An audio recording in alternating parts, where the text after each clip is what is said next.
Welcome to the Starfleet Leadership Academy. Leadership development told through the lens of Star Trek. Your host, Jeff Akin, is a 20-year veteran of the public and private sectors in management and leadership. He specializes in helping people unlock their true potential and is a huge Star Trek fan. And now, here's your host, Jeff Akin.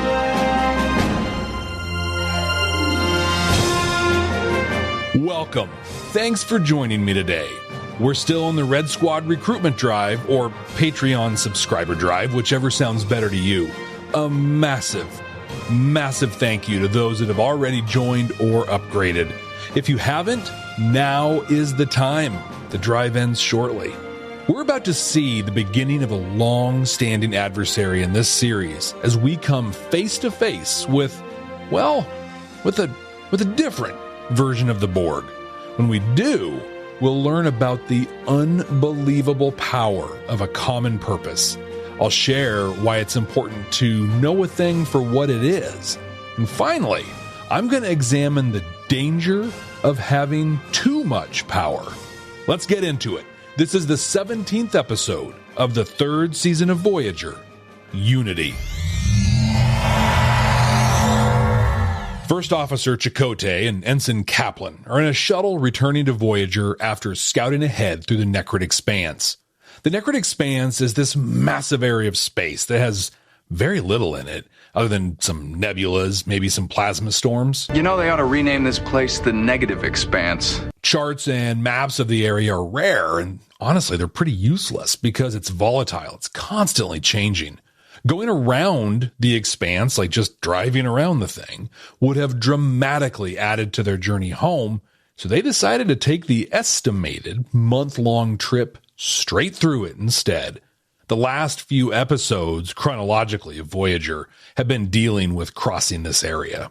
Now, with Chakotay and Kaplan, they're coming back to the ship, and they're struggling to get a navigational fix. Are you saying we're lost, Ensign? And they can't find Voyager. They find a Federation hailing beacon sending out a distress call, though. It's coming from a planet with about 80,000 humanoid life signs. This is super unexpected. So they land on the planet to check it out, but not before leaving a beacon to let anybody know where they are. The planet is an absolute wreck. This place looks like a war zone. They're attacked within minutes. Caught in the crossfire between two factions, they both get hit and they go down. Chakotay wakes up in a makeshift medbay sometime later. Riley Frazier, a human woman, is caring for him and shares that Kaplan didn't make it. And if that weren't bad enough, the attackers have already completely scavenged his shuttle. It's gone. Chakotay is stranded, and he's alone. Riley shares that she was a science officer on a Federation starship that was attacked about 8 years ago. Survivors of that attack were put in stasis and were left on this planet. There's a very diverse group of Alpha Quadrant species here. Everyone here has pretty much the same story. She goes on to say that a lot of people on the planet have formed groups, and now they're attacking each other. And now it's anarchy. Hey, how come Andrew gets to get up? That's right. If he gets up, we'll all get up. It'll be anarchy. Her group, where Chakotay is, has formed a cooperative that works together to make the most of the limited resources that are available to them. Chakotay wants to help repair their communications array. That'll help him reach Voyager, and it's a way of him saying thank you. But he's hurt pretty bad, so he lies back down. On Voyager, Tuvok picks up an unknown vessel on long-range sensors. They get into visual range, and it's The Borg. They go to red alert and they prep for battle. But the cube is adrift. It's dead in space. Janeway sees an opportunity here. She and B'Elanna Torres, the ship's chief engineer, come up with a plan to go on board the cube and learn what they can about the tech. Chakotay is up and he's getting around the cooperative. He offers to take everybody along, or as many people as want to, bring them along on Voyager when they're found. But Riley says that they want to stay here. They're putting down roots. They just want a way to find peace with the other humanoids, the other settlers on this planet. He respects that, and he's eager to help, but he still needs to recuperate. He's just not in good shape. He rests a bit, but then goes out exploring on his own. The wound on his head appears to be getting worse, but he leaves the med bay and he walks out all through the cooperative. They have no idea that he's out and about on his own. The people are just going about their business. Many of them, you'll notice, are missing limbs. They're heavily scarred. Just a flesh wound. And he sees a small group gather around Riley. It almost looks like she's sitting in a barber's chair. Someone's doing some kind of work on her head or face area. And when she turns around, we see that she and the people working on her are former Borg. Are you Borg? We were Borg. These people were assimilated at Wolf 359. That's the massive battle in Star Trek The Next Generation, the Best of Both Worlds arc. We actually talked a little bit about that in our episode on TNG Family. They try to settle him down and explain that their link to the collective was broken. And then once that happened, they started becoming themselves again. They figured out how to remove their Borg body parts, their Borg implants. They're working to return to as normal as they can and just want to live their lives. But as the deborged people started to see aliens, cultures that they didn't know or understand that had been part of the collective with them, they didn't know what to do. So they did what so many do when they don't understand something. They attack it. But we're not all like that. Everything I told you about forming a cooperative, building a new society, I meant it. Orem, the medic, is Romulan. He says he was trained from birth to hate humans, to hate the Federation. But he's all in on the cooperative. This thing really appears to be legit. After some questions and some back and forth, Chakotay agrees to help him out. Voyager's picked up Chakotay's shuttle beacon that he left before he landed on the planet, and they're en route. The doctor is examining a dead Borg that they brought over from the cube. It was electrocuted, and it died. This lines up with what Riley was saying about how they went down. Their cube was taken down by an electrokinetic storm. The people Chakotay is with looks like they are from the exact same cube that Voyager just got off of. The autopsy also uncovers that, even though they're biologically dead, the right stimulus can reactivate the Borg drones. Torres says they're basically sitting on a bomb, and they have no idea what or where the fuse is. On the planet, Chakotay is getting worse. The cooperative offer a terrifying solution. You see, the Borg link can heal both organic and inorganic material. We still have Borg neural processors implanted in our nervous systems. These people, these former Borg, can still link up, and they want to link with Chakotay to heal him.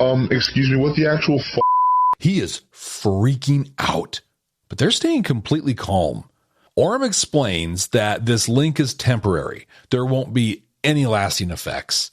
Chakotay wants nothing to do with it. But if he doesn't do it, You will die. So he agrees, and they make it happen. They connect, and he sees everything. He sees Wolf 359 from their point of view. He sees the assimilations of the people on the planet. I saw faces, planets. After they're done, there are some residual effects that Riley says will last for about an hour. They can communicate during this time through their thoughts. He now knows these people intimately, and he is all in. He cannot wait to help them. Shortly after this, Voyager finds Chakotay. He and Riley beam up and meet with Janeway. Riley pitches reestablishing the neural link with everyone on the planet. She believes that this will resolve their differences. It'll bring everyone together. They want to use the cube to power the link. They want us to reactivate a Borg ship. Janeway is understandably, adamantly against this. She offers supplies. She offers to help upgrade their security measures. Riley thanks her, and she returns to the planet. Janeway and Chakotay are left alone, and she asks Chakotay about the proposal.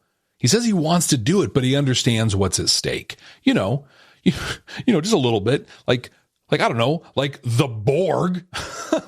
But honestly, the Borg are from the Delta Quadrant. We knew that coming into Voyager, so it was a matter of time until they ran into them. So Janeway Janeway lays out the real issue that she has with this plan. Not only would it mean imposing a choice on thousands of people who had no voice in the decision, but it would also be taking a terrible risk. Oof, that's huge.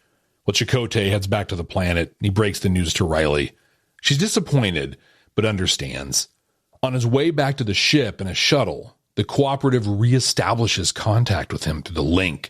They straight up lied to him. They can still talk to him, and they can coerce him. Chakotay, we need your help. He grabs a phaser. He stuns Torres, and he flies to the cube. They direct him to the location of the generator. Despite Tuvok and a security team trying to stop him, he activates the generator, and the entire planet is joined in a neural link.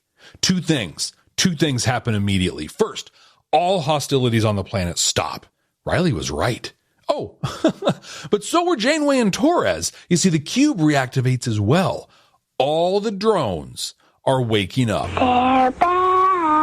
The Cooperative, though, seems to be true to their word. They don't want anyone to get hurt. They don't want anything bad to happen, so they initiate a self-destruct on the cube.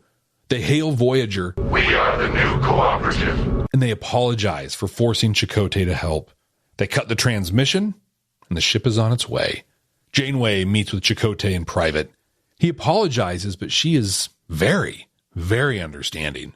She knows and understands that he was coerced. He still takes full accountability. Real stand-up moment for Chakotay here, and a wonderful scene that shows the growing respect between these two leaders. This is our second go with the Borg here on the Starfleet Leadership Academy, but in the production world of Star Trek, their story was almost complete, at least at the time. The wildly popular film Star Trek First Contact had come out just 3 months before this episode aired, and some, like Ronald D. Moore, co-writer of the movie, believed that should have been the end of the Borg in Star Trek. As we'll see in future episodes of Voyager and the entire first and second seasons of Picard at the time of this recording, the Borg are very much an ongoing concern. Come to Quark's Crush's fun. Come right now. Don't walk. Run! Are you itching for a good story? Laughter among friends, maybe even a mystery or two? Well, you're in luck. Fire Breathing Kittens is a standalone Dungeons & Dragons podcast. Each episode is a separate 3-hour-long story, like a movie for your ears, so you can listen to these adventures in any order you like. So join us on a real play D&D quest as we solve mysteries, attempt comedic banter, and enjoy friendship.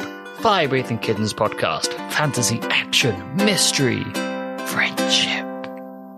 Hi there, cadets.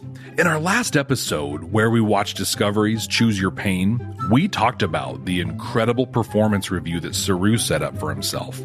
Well, I created a tool to help you do the same thing for yourself. For your free copy of this tool, visit JeffAkin.com and join our mailing list. You'll get access to a copy that you can download for yourself and for your team. Just visit JeffAkin.com and join the mailing list. Thanks. I do carry a select line of unique artifacts and gemstones indigenous to this region. The Borg are from the Delta Quadrant. That's the part of the galaxy Voyager is stranded in. Honestly, despite Ron D. Moore's desire for the movie to be the end of the Borg, there was really no way for them to not be a part of this show. But this is a super unique take on them, and it plants a few seeds that will impact Voyager in the long run. First, and maybe most importantly, the idea that a person can be de-Borged is really introduced here. I mean, Picard was able to be, but he was only Locutus for a short period of time. The people in the Cooperative had been Borg for at least 8 years. We see how Picard, by the time of the episode in the Next Generation family, looks fully human. No scars, no implants or physical remnants of being Borg. But in the Cooperative, the XBs still have Borg components because of how long they were Borg. This seed is what helps give us 7 of 9. And it's a huge part of the premise in the first half of the first season of Picard. Second, the episode paves a road for a massive villain that'll come up later in this season. Without giving much away, the crew believed that the cube was disabled by an electrokinetic storm. Everyone except for B'Elanna Torres, that is. Torres thinks there's a species that straight up rocked the Borg. And well, let's just say that she isn't wrong. Now, really, I enjoyed this episode. I liked its take on the Borg and the impossible situation it put Chakotay in. I liked the way the Cooperative were the bad guys, but they really weren't. It was just a really well done episode. But my problem with it is that aside from the seeds it planted, it has zero lasting impacts. I mean, they formed a new Borg collective that they call a cooperative. Borg bent on being altruistic. Maybe, I don't know, maybe they could, suddenly make that a plot point, near the end of closing out a confusing storyline in a series that's still in production at the time I record this. I don't know, maybe suddenly drop it in without any warning at the end of the second season.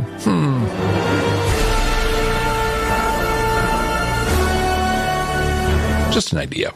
But Chakotay's question at the end that I'll dive into here in a little bit is never addressed. And that's a huge missed opportunity. I also think they missed an opportunity to talk about Riley's plan and how it's what happens when attempts at diversity fail. They have such a great group of people on this planet. They're from all parts of the galaxy, brought together by a common trauma and the need for survival. As people do, especially people with a scarcity-based mindset. They form groups, gangs really, and fight each other. Real leadership, strong leadership, would work to bring these groups together and build on what they have. But apparently, that's just too hard. So instead, they reform the collective against everyone's will and enforce peace. It seems like a total cop-out to me that in Star Trek should have consequences for something like this. But I think I've let the command code seep into the red alert section. So what do you say? Let's get to it. Command codes verified. I'm going to talk about Chakotay's powerful question at the end of this episode about sticking to your principles when you have authority and power. But before that, I get to share one of my colleagues' favorite things to say and how impactful it can be. Know a thing for what it is. And on top of seeing leadership give up on diversity, we do see the groundwork for building a team based on a common cause and purpose. The Starfleet Leadership Academy is supported by listeners just like you. Click the link in the show notes to support the ongoing production of this podcast. The members of the cooperative are doing some rough work. It's home from Earth we go. They have limited supplies, a litany of medical issues and concerns, and other groups attacking them on a regular basis. But they persevere through all of this. When we see them, they're doing the hard work necessary for them to survive and maybe even thrive. Now, this might be because of a single person that's a strong leader and has charismatically inspired everyone to work and struggle through hardship. But you've got a job, too. You've got to show up to school on time. You've got to pay attention in your class. But I doubt that. They've been here for more than 5 years. And while charisma can carry a team for a while, that's a long time. No, I think this is something bigger than a person or even a group of people can impact. They've tapped into the secret that can transform any team into a high-performance team. You see, they have a common cause, a shared purpose. Every person owns it. They know what it is, and it's their cause. It is their purpose. For them, it's kind of about survival, but it's also about peace and community, or, as the episode states, unity. They don't just want to survive. They want to bring the splintered groups back so they can all live and work together. This cause is what keeps them going. In fact, when Chakotay hears their initial goals and then he sees the group in action, he can't help but get swept up in it. He very much wants to help. In this episode, Riley is the spokesperson, but it's not clear that she's the leader or even in a leadership type role. What we see is a highly functional team that knows what needs to be done, and they're doing it. My good friend, Thomas Huber, Mr. Huber, as CEO of Raffinerie Montoise, and his team would call this an unbossed organization, and that is a very, very good thing. As a leader, you can achieve this too, and you don't even need a neural link to do it. What you do need is a crystal clear purpose that everyone has bought into and fully owns. When this exists, you don't need a manager or a boss telling you what to do or approving things. Everybody just does what needs to be done. I once heard, and I love this, I heard that the thing that stops most teams and organizations from performing at their peak is a thing that you know well, M&Ms. And no, not the delicious candy that melts in your mouth, not in your hand, but a much more sinister M&M. Managers and meetings. These two things rarely contribute to better performance and almost always detract from it. So develop a strong, well-defined purpose that every single person on the team is committed to, and you can eliminate every M&M that doesn't directly contribute to that purpose, even the green ones. While the cooperative works as a highly effective team without constant managerial interventions, Voyager isn't quite there yet. They still exist in a quasi-military structure, and what this means is that sometimes the captain is going to come down on you. Now, in the cooperative, that responsibility doesn't land on just one person. The team holds the team accountable, and it's super easy because everyone is sold on the purpose. But on Voyager, Janeway often has her work cut out for her. Near the end of the episode, Chakotay apologizes for everything that has happened. It would have been super easy, honestly, even expected, for Janeway to accept his apology and give some feedback, maybe even a lecture on exposing oneself to risk and, stuff like that. Instead, though, she not only understands that he was essentially under the mind control of the cooperative, but she also knows a thing for what it is.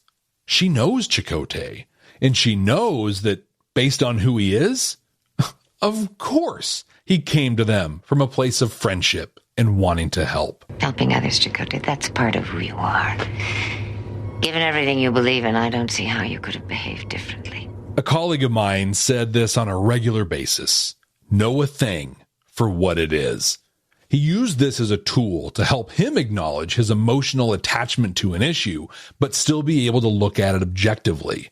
There's an old fable, honestly, that illustrates this really well, but I'm kind of frustrated because it's perfect to share right here, but there's literally a two-parter in Voyager named after this fable.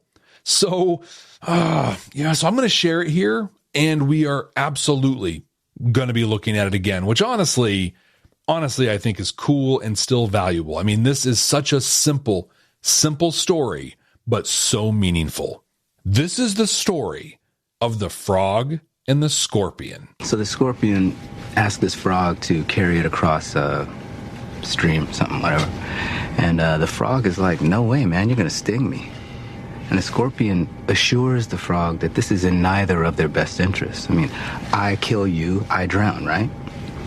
So the frog sees the wisdom in this, and scorpion hops on his back, boom, off they go. Then midstream, sure enough, scorpion stings the frog. And as they both start to sink, the dying frog manages a weak, why? And the scorpion says, 'cause I'm a scorpion. That's why. Now, there are many variations on this fable. Like there's one with a turtle, which I think is probably the original one. And then there's some that pull in snakes and humans. The lesson, though, in all of these is pretty much the same. And it's exactly what I was just talking about. Know a thing for what it is.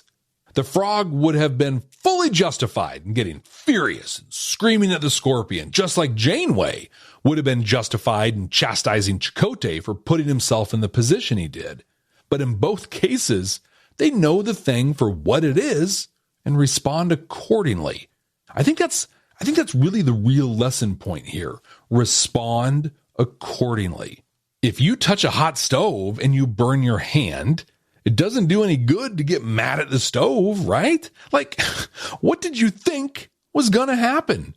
Janeway could have accepted Chakotay's apology, but given the situation, what did she think was going to happen? What could she have expected would have been done any differently? He did exactly what anyone who knew him would expect him to do given the situation. So instead of punishing Chakotay or leaning into him or shaming him, she consoles him. She validates his feelings, expresses her understanding, and offers a kind of sympathy because she knew a thing for what it was, a person for who he is. She was able to lead him through this really difficult situation. She was able to help allay his guilt, and they were able to move on. In their final conversation, Chakotay asks an absolutely profound question. I wonder how long their ideals will last in the face of that kind of power. Yes. Wow. This is such a huge thought. As a society, we've wrestled with this concept for centuries. The phrase, absolute power corrupts absolutely, is attributed to Lord John Edward Acton from a letter he wrote in 1887.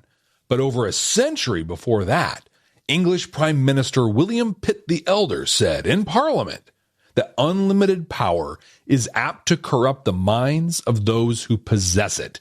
And he said that in the 1770s. Now, if you want an example of the potential for corruption due to power, look no further than colonial England, right? Or you can look at so many governments today, or most every single one dating back as far as recorded history. It is really hard to dispute this, but none of these governments or people had the kind of power the cooperative has here. In seconds, nanoseconds, they connected everyone's mind and forced them towards a common goal and purpose. That is an unbelievable amount of power. And yeah, I should mention earlier when I was talking about developing that shared purpose and the superpowers that can bring, I did not mean to do it like this. No, you have to collaborate, communicate, actively enroll people into owning that vision. What the cooperative did here, like I said before, is giving up on all that and forcing it. In fact, and I promise I'm not going to make this any more political than this next part will make it, but the writer of this episode, Kenneth Biller, used the Soviet Union as the model for this cooperative. Now, I feel like this isn't a hard concept to see and agree on when we're talking politics, right, or government. But what about at work? What about in a household? I don't know about you, but I see the signs of this thinking every single day in every organization I've ever worked in or observed. On the more benign end of the spectrum, you see things like managers working in offices or larger cubes while the workers are confined in smaller, less comfortable cubes or workspaces. Maybe you'll see things like a manager taking a longer lunch break or something like that. Nothing nefarious, going on here, but a clear separation that shows that the manager, gonna be a little more comfy and gets to do a little more than the others. On the other side of the spectrum, you see things like people not being paid for overtime, employers monitoring social media, safety protocols not being followed, even bullying and outright discrimination and harassment. As you know, there's going to be downsizing, and you have made my life so much easier in that I am going to have to let you go first. What? Why? When a person is put into a position where they have power, where their decisions have a direct impact on the lives and experiences of the people they work with, it can be so easy to make selfish choices, to see things through your eyes with little regard to the impacts to others. And I want to be fair here. I want to be clear. I'm not saying that this is always intentional. Just by virtue of having authority or power, even when you have the best of intentions, you're gonna probably make choices that cause harm. Let's look at the Cooperative. Totally discounting the total unwilling mind control portion of what they want to do to all the people on the planet. When they mind control Chakotay, they have the best of intentions.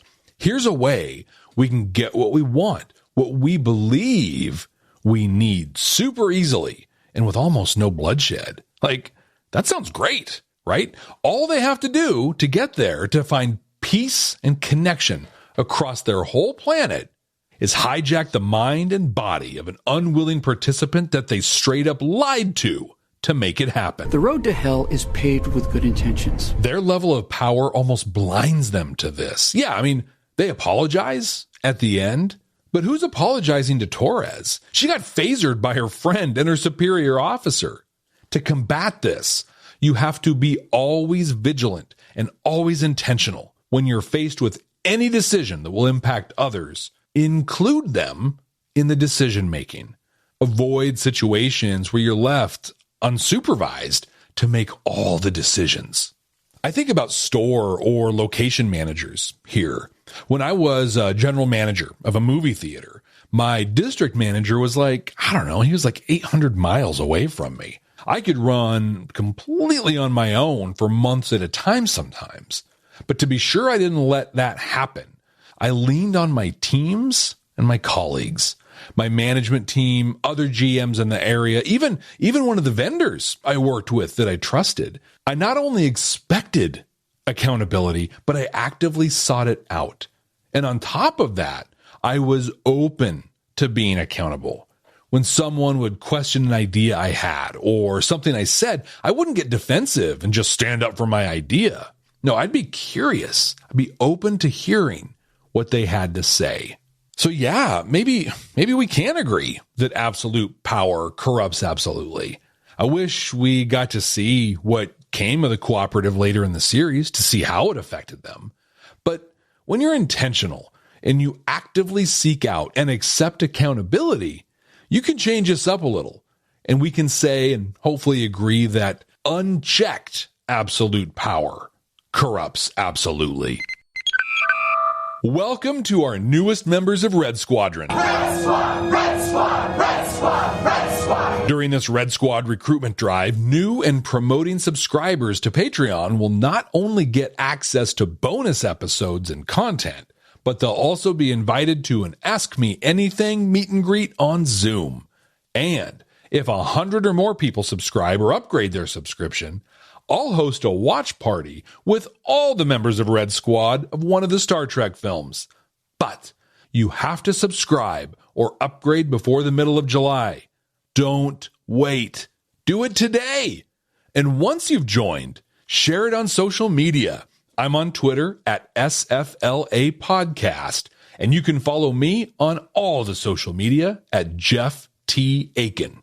That's Jeff T as in Torres got phasered by Chakotay, A-K-I-N. Computer, what are we going to watch next time? Working.